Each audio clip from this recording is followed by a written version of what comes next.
हाँ तो दोस्तों, आज हम पढ़ने जा रहे हैं 7th क्लास की heritage book history and civics की बुक आईसीएससी की 10th chapter Akbar the great.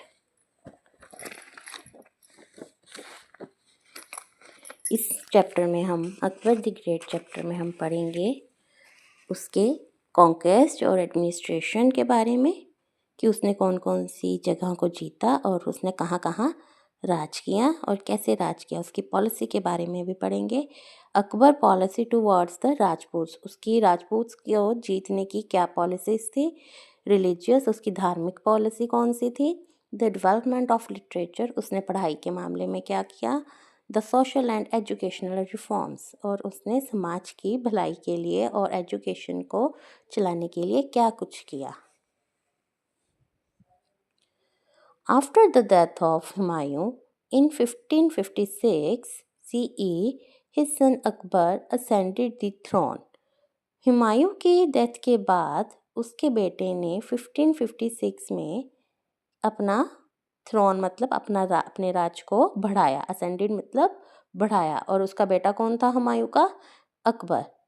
His coronation took place at Kalanaur in Punjab. Coronation की उसकी किंग बनने की, उसके ताज पहनने की जो सेरेमनी थी, कहाँ हुई थी? कलानौर, पंजाब में। He was only 13 at time, उस समय वो सिर्फ 13 साल का था।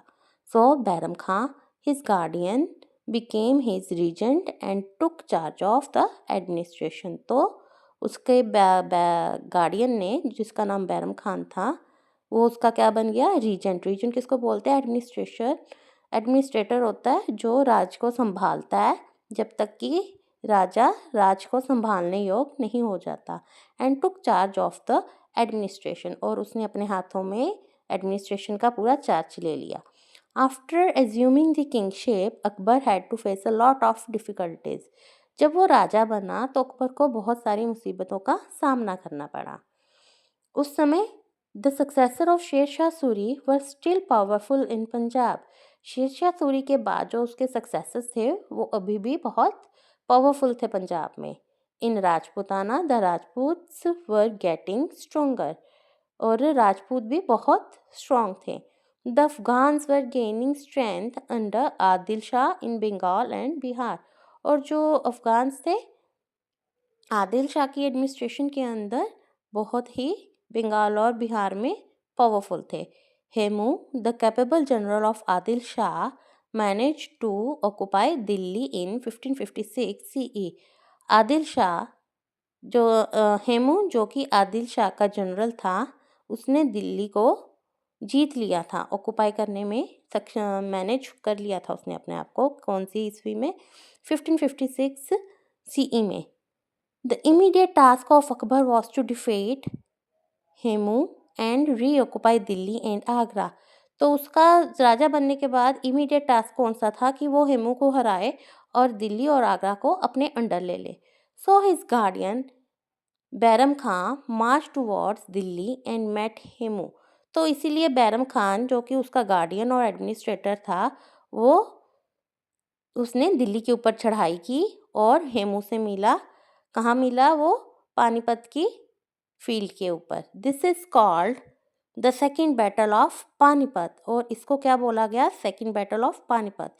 Hemu was captured and killed, Hemu को पकड़ लिया गया और उसको मार दिया गया। The Mughals emerged victorious, Mughal जीत गए। Later Agra and Delhi also came under the Mughals, और बाद में दिल्ली और आगरा किसके अंडर आ गए? मुगल्स के अंदर। Thus, the second battle of Panipat made the Mughals have supreme power in India.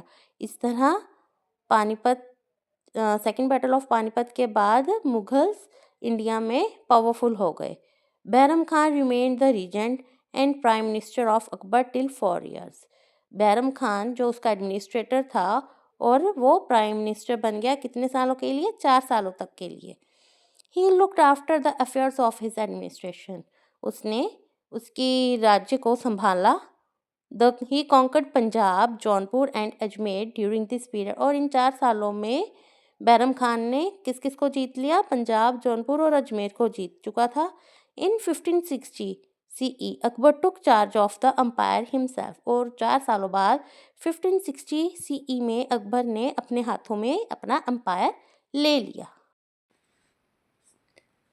अब हम पढ़ेंगे कॉन्क्वेस्ट ऑफ अकबर, अकबर की जीतों के बारे में कि उसने कौन कौन से राज्यों पे जीत हासिल की। Having established himself in Delhi and Agra, Delhi और आगरा को जीतने के बाद Akbar began to extend his empire, उसने अपना अम्पायर फैलाना शुरू कर दिया। In 1561 CE he conquered Malwa and defeated Baz Bahadur. 1561 CE में उसने मालवा जीत लिया और बाज बहादुर को हरा दिया, द रूलर ऑफ मालवा, जो कि मालवा का रूलर था। In 1564 CE Akbar captured Gondwana and its ruler Rani Durgavati, Akbar ने गोंदवाना को कैप्चर जीत लिया और उसकी रानी Durgavati fearing defeated committed suicide, Rani Durgavati ने डर के हार से सुसाइड कमिट कर लिया। इन 1568 CE he captured Chittor as Raja Uday Singh refused to accept his friendship, उसने 1568 CE में चित्तौड़ को जीता नहीं था, कैप्चर कर लिया एज राजा उदय सिंह, क्योंकि राजा उदय सिंह ने रिफ्यूज कर दिया था उसकी दोस्ती को। Now the other Rajput states were alarmed, इस तरह बाकी की राजपूत स्टेट्स भी अलर्ट हो गई।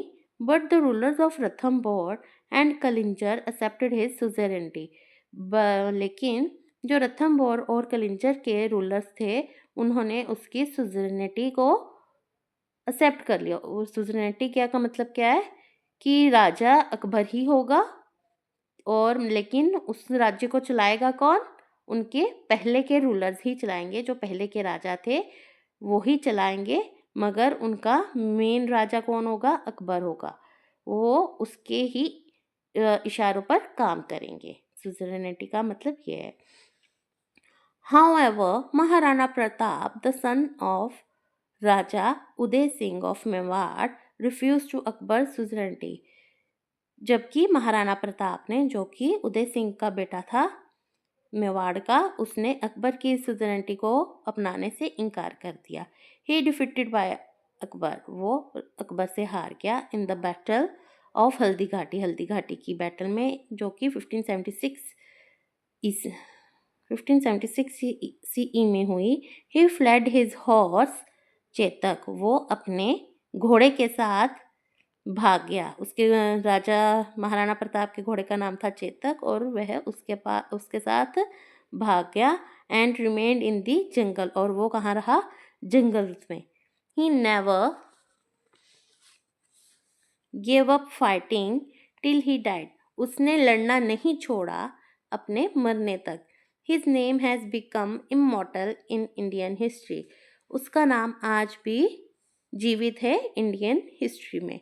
इन 1572 CE Akbar conquered Gujarat, 72 CE में अकबर ने गुजरात को जीत लिया। A rich fertile province which also brought revenue from overseas state, वो एक ऐसा राज्य था जो कि एक अमीर और फर्टाइल प्रोविंस था, और उस राज्य से उसको बहुत सा रेवेन्यू भी आता था। कैसे आता था, ओवरसीज स्टेट की हेल्प से, समुद्र के ज़रिए जो व्यापार होता था उसके रास्ते उसको बहुत सा रेवेन्यू भी आता था। In 1576 CE, he conquered the important province of Bengal. 1576 ईस्वी में उसने बंगाल को अफगान से जीत लिया। He conquered Kabul in 1581 CE, उसने काबुल को भी 1581 CE में जीत लिया। कश्मीर को 1586 में जीत लिया। सिंध को 1590 CE में जीत लिया।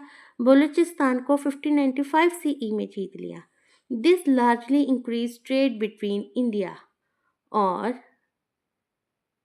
इस तरह से उसने अपना व्यापार इंडिया के साथ बढ़ाया, सेंट्रल एशिया और ईरान के साथ बढ़ाया।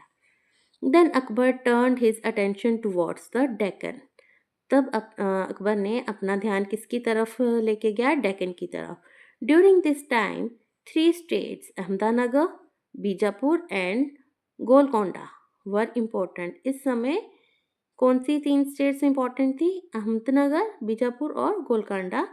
इन 1595 CE हिज फोर्सेस मार्च टुवर्ड्स अहमदनगर। 95 CE में उसने अपनी सारी फोर्स किस तरफ चढ़ाई? Ahmednagar. Chand Bibi the queen of Ahmednagar fought bravely. जो वहाँ की क्वीन थी अहमदनगर की, क्या नेम था उसका? चांद बीबी। वो बहुत बहादुरी के साथ लड़ी। But she was force to sign a treaty according to which Berar was given to the Mughal. लेकिन फिर भी उसको मजबूरी के कारण एक ट्रीटी पे साइन करना पड़ा, जिसके अनुसार बरार मुगल्स को दे दिया गया। She was accused of treachery by a hostile group of murder in 1600 CE और उसको बाद में 1600 CE में मार दिया गया। किस इल्ज़ाम में? कि उसने चीटिंग करी है। And Ahmednagar was annex to the Mughal empire. इस तरह अहमदनगर मुगल एम्पायर के अंडर आ गया। By 1601 CE Khandesh was also annex to the Mughal empire. 1601 CE में खंडेश भी मुगल एम्पायर को मिल गया। The empire of Akbar extended from the Hindu Kush. Akbar का एम्पायर हिंदू कुश में भी बढ़ गया। In the west to Bengal, in the east की तरफ, वेस्ट से लेके बंगाल तक बढ़ गया। And from the Himalayas in the north to the Godavari in the Deccan. Himalaya से लेके गोदावरी जो कि डेक्कन में था, तब वहाँ तक उसका राज्य बढ़ गया। In the Deccan his empire included Khandesh, Berar and parts of Ahmednagar. और डेक्कन में उसके कौन कौन से एम्पायर आए? खंडेश, बराड़ एंड अहमदनगर के पार्ट्स।